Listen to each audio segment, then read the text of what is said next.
Magandang hapon na naman. Ayan po yung pangalawang birada natin sa hapon na yan mga kapatid. Ayan po. Yan, binanatan ko na rin po yan. Yung unang birada at saka itong pangalawang birada natin mga kapatid. Ayan po. Yan, binanatan ko na rin po.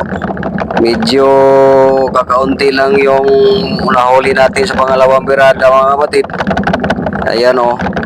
Pero hindi naman ganon ka konti mga kapatid. Medyo may nakuha rin tayo pero hindi ganon ka rami tulad nung unang birada natin mga kapatid. Ayan po yun o.